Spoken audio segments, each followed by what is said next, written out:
हमको जावा में जो टॉपिक पढ़ना है उस टॉपिक का नाम क्या है? वेरिएबल्स इन जावा। हमारे द्वारा जो प्रोग्राम के अंदर वेरिएबल यूज किए जाएंगे, जो भी वेरिएबल यूज किए जाएंगे, उन्हीं वेरिएबल नेम को क्या कहता है? आइडेंटिफायर। या जो क्लास का नाम देते हैं उनको भी क्या कहता है? आइडेंटिफायर। तो हमने कल आपको एक टॉपिक पढ़ाया था टोकन्स। टोकन 5 टाइप के होते हैं, जिसमें हमने एक बताया था आपको कीवर्ड के बारे में, दूसरा हमने बताया था आइडेंटिफायर के बारे में, और तीसरा जो बताया था हमने लिटरल्स के बारे में। तो लिटरल्स के बारे में कल हमने आपको बता दिया था। आज जो हमको पढ़ना था वो क्या था? आइडेंटिफायर, है ना। आज जो दूसरा टोकन हमको पढ़ना था वो क्या था? आइडेंटिफायर। तो आइडेंटिफायर चूंकि रेफर करते हैं किसको?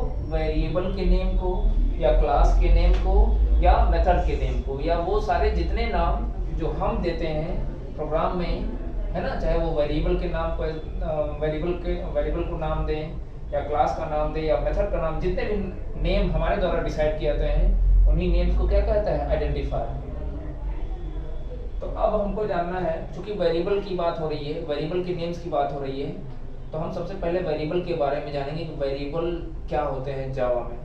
तो अगर हम वेरिएबल की बात करें तो वेरिएबल एक ऐसी एंटिटी होती है जिसकी वैल्यू चेंज हो सकती है। और जैसा कि हमने कल बताया था कांस्टेंट के बारे में, कांस्टेंट एक ऐसी एंटिटी होती है जिसकी वैल्यू हम किसी प्रकार का परिवर्तन या चेंज नहीं कर सकते। कांस्टेंट फिक्स होता है। जैसे अगर हमने कहीं लिख दिया 10 तो फिक्स है, अगर हमने दिया कहीं 10.5 ये फिक्स है, ये इंटीजर कांस्टेंट हो गया, ये फ्लोटिंग कांस्टेंट हो गया। अगर हमने कहीं कैरेक्टर में सिंगल कोट्स में कुछ लिख दिया ये भी फिक्स है। तो इस टाइप के डिफरेंट टाइप के कांस्टेंट होते हैं, जिस पे हम ऑलरेडी वीडियो बना चुके हैं, उसको हम वहां से देख लीजिएगा, ठीक है। हम आते हैं फिर से वेरिएबल पे। वेरिएबल एक ऐसी एंटिटी होती है जिसकी वैल्यू बदल सकती है, जबकि कांस्टेंट फिक्स होता है। इसका इस्तेमाल हम क्यों करते हैं? इसका इस्तेमाल करते हुए हम किसी भी प्रकार की वैल्यू अथवा डेटा को जो कि यूजर द्वारा दिया जाता है, हम उसको आसानी से स्टोर करा सकते हैं। जैसा कि आप देख सकते हो, variable is used to store the data और values given by the user. User द्वारा जो भी वैल्यू दिया जाएगा उन वैल्यू को स्टोर कराने के लिए हम लोग किसका इस्तेमाल करते हैं? वेरिएबल्स का। तो वेरिएबल ही क्यों, डायरेक्ट हम इस पे ऑपरेशन क्यों नहीं परफॉर्म कर सकते? क्योंकि वेरिएबल की एक एबिलिटी होती है कि हम अलग अलग टाइम पे अलग अलग वैल्यू स्टोर करके हम उस पर डिफरेंट टाइप का ऑपरेशन परफॉर्म कर सकते हैं। समझ में आई बात? जो कैलकुलेटर वगैरह सॉफ्टवेयर बनते हैं उसमें आप अलग अलग वैल्यू क्यों दे सकते हो? इसलिए दे सकते हो क्योंकि उसकी प्रोग्रामिंग में वेरिएबल का इस्तेमाल किया गया है। इसीलिए अगर एक बार आपने 1020 को जोड़ा होगा तो अगली बार आप 100 और 200 को भी जोड़ सकते हैं। मतलब फिक्स नहीं है, किसी भी वैल्यू को जोड़िए, घटाइए, गुणा करिए, अलग अलग टाइम पे आप अलग अलग वैल्यू देके ऑपरेशन परफॉर्म करते हैं कि नहीं करते हैं? ऐसा क्यों पॉसिबल हुआ? क्योंकि उसकी प्रोग्रामिंग में किसका इस्तेमाल किया गया? वेरिएबल्स का। समझ में आएगा? वेरिएबल हमको ये फैसिलिटी प्रोवाइड करता है कि हम अलग अलग टाइम पे उन वेरिएबल्स के अंदर अलग अलग वैल्यू स्टोर करा के हम अलग अलग डिफरेंट टाइप का ऑपरेशन परफॉर्म कर सकते हैं। यही कारण है कि हम लोग जो कांस्टेंट, इस टाइप की कांस्टेंट वैल्यू होती है उनको डायरेक्ट यूज करने के बजाय हम किसी वेरिएबल के अंदर स्टोर करते हैं। कैसे स्टोर होता है हम उसको बताते हैं। जैसे अगर हमने कहीं लिख दिया इंट a इक्वल टू 10, तो यहाँ पे ध्यान से देखिए a क्या है? वेरिएबल का नाम। a क्या है यहाँ पे? a आपका वेरिएबल नेम है, a आपका वेरिएबल नेम है। ये 10 क्या है? वैल्यू है, क्या कांस्टेंट आप कह सकते हो, है ना। 10 क्या है? इंटीजर कांस्टेंट है, या इसको वैल्यू ही सिंपली लिख लीजिए कि एक प्रकार की वैल्यू है जो हमने असाइन किया है। यह क्या है? ऑपरेटर है। इसका मतलब ये हो गया कि ये जो 10 है ये दिया जा रहा है किसको? a को। और ये इंट क्या है? इंट एक कीवर्ड है जो बतौर डेटा टाइप के रूप में इसको इस्तेमाल किया जा रहा है। डेटा टाइप क्या होता है इसके बारे में हम लोग आगे पढ़ेंगे। बस ये समझ लीजिए कि जो भी चीजें जावा के कंपाइलर को पता नहीं होती है, जैसे जब जावा के प्रोग्राम को हम कंपाइल कराते हैं तो उस दौरान क्या होता है कि कंपाइलर हमारे प्रोग्राम में जितने भी चीजें यूज किए सबको चेक करता है। तो जो चीजें प्री डिफाइंड होती हैं, बहुत सारे ऐसे हमारे प्रोग्राम बहुत सारे ऐसी चीजें मिलेंगी जो आपको प्री डिफाइंड मिलेंगी, और कुछ ऐसी चीजें होंगी जो हम डिफाइन करते हैं, हम यूज करते हैं। उसमें से एक होता है वेरिएबल। तो वेरिएबल एक ऐसी एंटिटी होती है जिसकी कोई भी मीनिंग हमारे कंपाइलर के पास नहीं होती, क्योंकि इसका नामकरण कौन कर रहा है? हम कर रहे हैं। जैसे आप एमएस वर्ड में आप कुछ टाइप कर रहे हो तो वर्ड की डिक्शनरी में जो शब्द पहले से मौजूद है तो उनके जब स्पेलिंग को आप टाइप करोगे तो स्पेलिंग मिस्टेक नहीं शो करता है। लेकिन यदि आप अपना नाम टाइप करोगे या शहर का नाम टाइप करोगे तो वो रेड कलर से बताता है कि यहाँ पे स्पेलिंग मिस्टेक्स है। क्यों बताता है? क्योंकि वो शब्द उसकी डिक्शनरी में मौजूद नहीं है। वैसे ही जावा की लाइब्रेरी में जो शब्द या जो भी चीजें चाहे वेरिएबल यूज कर रहे हो, कांस्टेंट तो सारे कांस्टेंट डिफाइन है, जितने भी कांस्टेंट है वो ऑलरेडी डिफाइन है, उनकी पहचान कंपाइलर कर लेता है। इसीलिए तो उनके हर एक कांस्टेंट के लिखने के अपने अपने तरीके हैं। तो वेरिएबल एक ऐसी एंटिटी होती है जिसकी कोई भी मीनिंग जावा कंपाइलर के पास नहीं होती है। तो जितनी, अब जैसे मैंने कह दिया वेरिएबल की कोई मीनिंग जावा कंपाइलर के पास नहीं होती है, तो जिसकी मीनिंग जावा कंपाइलर के पास नहीं होती है उसकी मीनिंग को हमको, उसकी मीनिंग के बारे में हमको बताना पड़ता है। जैसे यदि हमने ऐसे लिखा होता direct int a equal to 10, तो कंपाइलर कंफ्यूज हो जाता है, ए है क्या? ए की कोई मीनिंग 10 खाली रहता तो समझ में आता, लेकिन खाली ए का मतलब क्या, ए क्या है? तो ए एक वेरिएबल है, तो जितने भी वेरिएबल होते हैं उसकी कोई मीनिंग कंपाइलर के पास नहीं होती है। यही कारण है कि जावा के अंदर हमको वेरिएबल्स को डिफाइन करना पड़ता है। तो जावा के अंदर वेरिएबल को डिफाइन करने के लिए हमको किसकी जरूरत पड़ती है? Data type. जितने भी वेरिएबल होंगे हम उन वेरिएबल्स को, जितने भी वेरिएबल को हमारे द्वारा प्रोग्राम में यूज किया गया है उन सारे वेरिएबल को हमको डिफाइन करने के लिए किसकी जरूरत पड़ती है? डेटा टाइप की। अब देखिए ये डेटा टाइप, इसके बारे में अलग से वीडियो बना के आपको बताएंगे। डेटा प्लस टाइप, जो डेटा टाइप है दो शब्दों से मिला है, डेटा प्लस टाइप, मतलब ये डेटा के टाइप को बताता है कि हमारा डेटा किस प्रकार का है। या आप कह सकते हो कि यह वेरिएबल के टाइप को बताता है कि हमारा वेरिएबल किस प्रकार की वैल्यू को स्टोर करे। जैसे हमने यहाँ पे लिखा है इंट। इंट का मतलब ये हो गया कि यह एक वेरिएबल है जिसका टाइप क्या है? इंट है, और इसके अंदर हम जब कभी वैल्यू स्टोर करेंगे वो किस टाइप की होगी? इंटीजर वैल्यू स्टोर करेंगे। दशमलव वाली किसी दशमलव या कैरेक्टर टाइप की वैल्यू को हम इस वेरिएबल के अंदर स्टोर नहीं कर सकते। इसका मतलब यही है। बहरहाल हमको इसका सिर्फ वेरिएबल के बारे में जानना था, वेरिएबल कैसा होता है। अब चूंकि वेरिएबल का नाम, जो भी वेरिएबल हमारे द्वारा प्रोग्राम के अंदर यूज किया जाएगा उसका नेम हम लोग डिसाइड करते हैं क्या नाम होगा। तो वेरिएबल के नेम से संबंधित कुछ रूल्स हैं, उन रूल्स के बारे में जानना हमको जरूरी है ताकि हम लोग जब भी प्रोग्राम के अंदर वेरिएबल को यूज करें तो उसको सही तरीके से हम लोग यूज कर सकें। समझ में आई बात? तो वो रूल्स कौन से हैं, हम उन रूल्स के बारे में आपको बताएंगे। जावा में जब किसी वेरिएबल को हमारे द्वारा यूज किया जाएगा, यूज करने से पहले हमको कुछ बातें ध्यान देनी पड़ती हैं। या हम ये कहें कि किसी भी जावा में यदि आप किसी वेरिएबल को यूज करना चाहते हो तो उन वेरिएबल्स को यूज करने के लिए, या इवन हम सिर्फ वेरिएबल नेम की ही बात नहीं, हम यहीं पे आपको जो मेथड नेम हमारे द्वारा डिसाइड किया जाएगा या जो क्लास का नाम डिसाइड किया जाएगा, तो जो भी नाम हम डिसाइड करेंगे उस नेम से के संदर्भ में कुछ रूल्स बनाए गए हैं। यानी जब कोई नाम आप यूज करोगे प्रोग्राम के अंदर, चाहे वो वेरिएबल का होगा, चाहे क्लास का होगा, चाहे मेथड का नाम होगा, जो नाम आप दोगे उस नेम को आप किस तरीके से लिख सकते हो, उस नेम में किन किन चीजों का आप यूज कर सकते हो, उसके लिए कुछ रूल्स बनाए गए हैं। उन्हीं रूल्स के बारे में हमको जानना है। पहला रूल यहाँ पे देखिए मैंने लिखा है rules for defining variable name. मैं यहाँ पे ऐड कर देता हूँ इन जावा।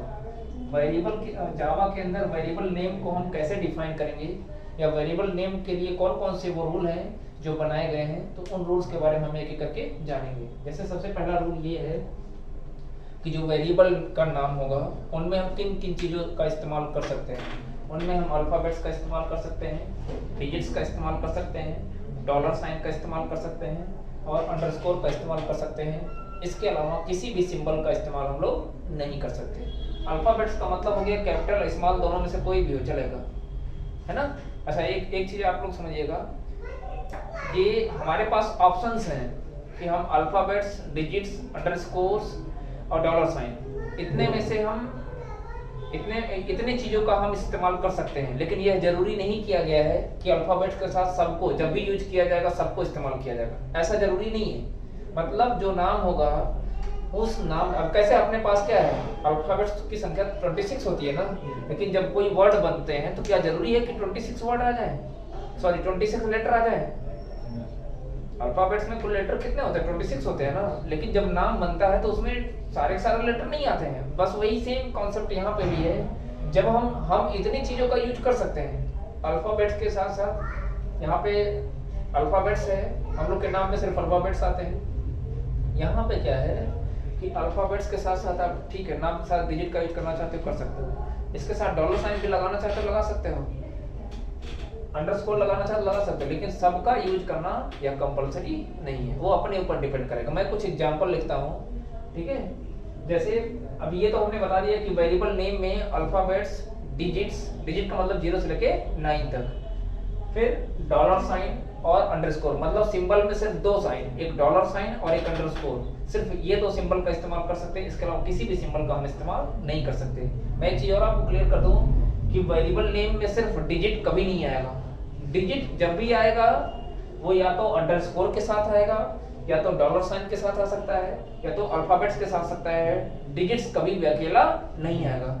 अकेला डॉलर आ सकता है, अकेला अंडरस्कोर आ सकता है, लेकिन अकेला वेरिएबल भी आ सकता है, लेकिन डिजिट कभी भी अकेला नहीं आएगा। क्योंकि यदि आपने खाली डिजिट लिख दिया इस तरीके से, ये तो कांस्टेंट वैल्यू हो गई ना, इसको कंपाइलर क्या ट्रीट करेगा? कांस्टेंट। तो जब भी डिजिट आएगा वो किसी न किसी के साथ आएगा, है ना।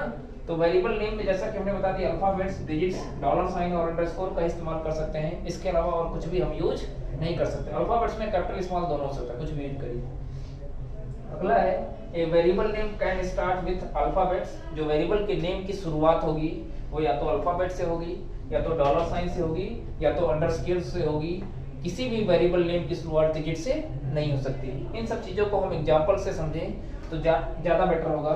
हम यहाँ पे आपके सामने कुछ वायलेट वेरिएबल नेम लिखेंगे। वायलेट वेरिएबल नेम, वायलेट, मैं 2 कॉलम बनाता हूँ, एक वायलेट का एक बना देता हूँ इनवैलिड, ठीक। अब यहाँ पे हम वायलेट को लिखेंगे, जैसे हम लिख दिया सिर्फ इंट ए, ऐसे लिख देते हैं। इंट ए क्या है? यह वायलेट नेम है। मैंने क्या कहा? सिर्फ अल्फाबेट होगा चलेगा, जरूरी नहीं सबका इस्तेमाल करें। या यदि हमने ऐसा लिख दिया इंट ए अंडरस्कोर 1, अब आप यहाँ पे देख सकते हो अल्फाबेट्स भी आ गया, अंडरस्कोर भी आ गया और डिजिट भी आ गया। फिर हमने एक चीज और कहा दूसरे पॉइंट में, वेरिएबल नेम की शुरुआत या तो अल्फाबेट से होगी, या तो अंडरस्कोर से होगी, या तो डॉलर साइन से होगी।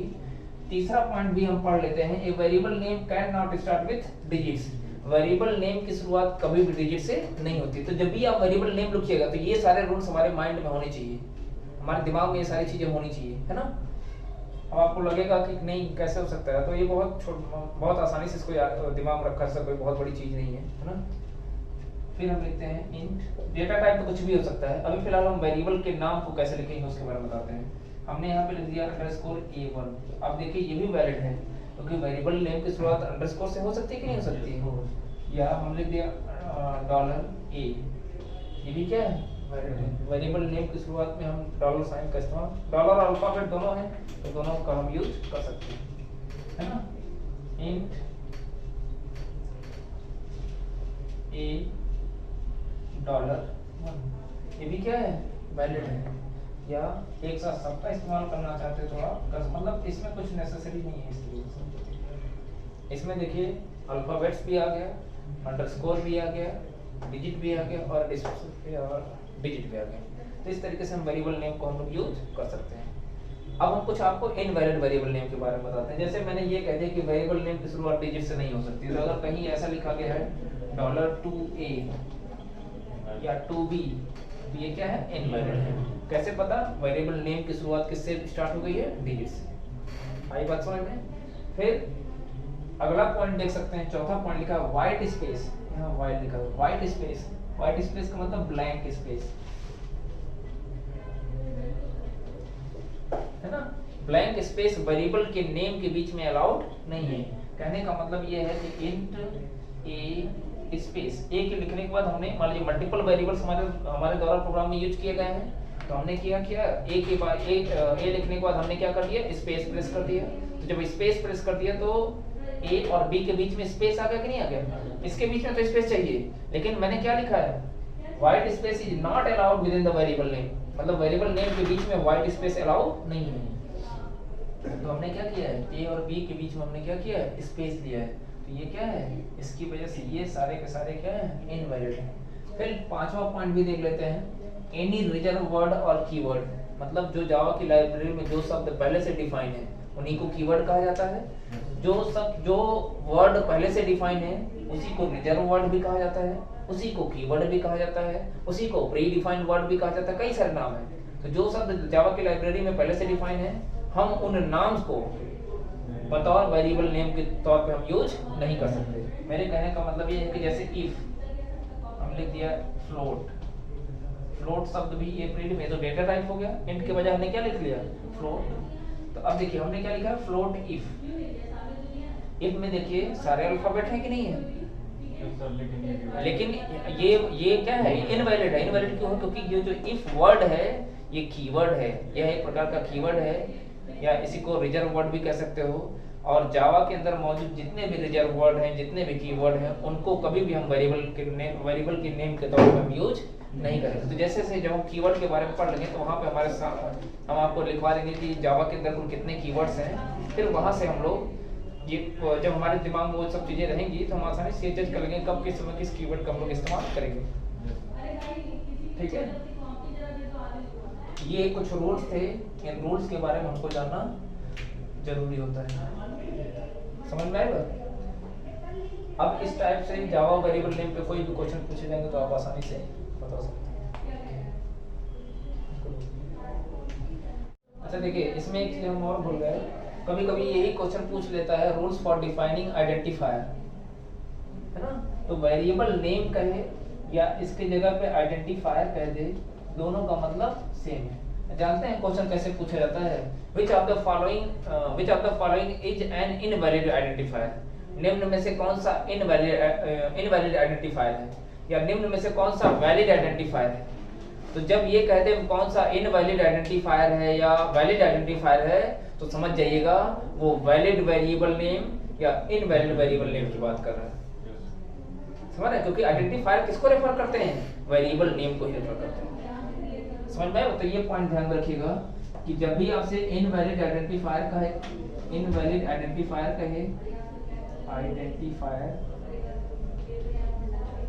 कहे तो इसका मतलब ये हो गया कि वो क्या पूछ रहा है, इनवैलिड वेरिएबल नेम। कि आइडेंटिफायर को ही क्या कहता है, आइडेंटिफायर किसको रेफर करते हैं, वेरिएबल नेम को। और जब आपसे वैलिड आइडेंटिफायर पूछे तो समझ जाइएगा कि वैलिड वेरिएबल नेम की बात कर रहा है। ठीक है, समझेंगे कीवर्ड्स क्या होता है। जावा में कीवर्ड के बारे में पहले बता चुके हैं। कीवर्ड्स कुछ प्री डिफाइंड वर्ड होते हैं, ठीक है। Keywords are some predefined word whose meaning has been already explained to the Java compiler। मतलब कीवर्ड्स ऐसे प्री डिफाइंड वर्ड होते हैं जिनकी मीनिंग पहले से ही जावा कंपाइलर के अंदर डिफाइन करके रखा गया है। अगर कोई यूजर उसकी मीनिंग में किसी प्रकार का परिवर्तन करना चाहता है जावा के प्रोग्रामिंग के दौरान, तो किसी प्रकार का परिवर्तन या चेंजेस नहीं कर सकता। अब वो कीवर्ड्स कौन कौन से हैं उसको मैंने यहाँ पे मेंशन किया हुआ है, यहाँ से, है ना। ये तो उसका डेफिनेशन है, लिखा है user can not change their meaning during Java program. Java program के दौरान कोई भी यूजर उसकी मीनिंग को चेंज नहीं कर सकता। फिर कौन कौन से होते हैं, abstract, boolean, break, continue, byte, case, catch, char, class, default, do, while, do, double, else, enum, extends, final, finally, float, for, if, implements, import, instance of, and, interface, long, native भी एक प्रकार का कीवर्ड है, new, null, package, private, public, ये सब small letter में लिखे गए हैं, कभी भी किसी को बोल के कैपिटल में मत लिखिएगा। प्रोटेक्टेड, रिटर्न, सॉर्ट, ये भी स्मॉल में है। Static, strictfp, super, switch, synchronized, ये भी स्मॉल में है। This, throw, throws, transient, try, wait, volatile और वाइट, इतने कीवर्ड्स जो हैं, ये इतने ऐसे वर्ड हैं जो जावा के अंदर पहले से डिफाइन है। और ये भी ध्यान दीजिएगा कि ये जो वर्ड आपको दिखाई दे रहे हैं, इन वर्ड्स को कभी भी हम बतौर वेरिएबल नेम हम यूज नहीं कर सकते, ये हमने आइडेंटिफायर, जो आइडेंटिफायर का रूल है इसमें हमने आपको ऑलरेडी बता के रखा हुआ है, ठीक है। बस इस कीवर्ड के बारे में, बस हमको कीवर्ड के बारे में इतना जानना है। अब इनकी कौन सा कीवर्ड कब इस्तेमाल करेंगे, और जैसे जैसे हम लोग जावा पढ़ते जाएंगे एक एक कीवर्ड के बारे में हम लोग जानते जाएंगे।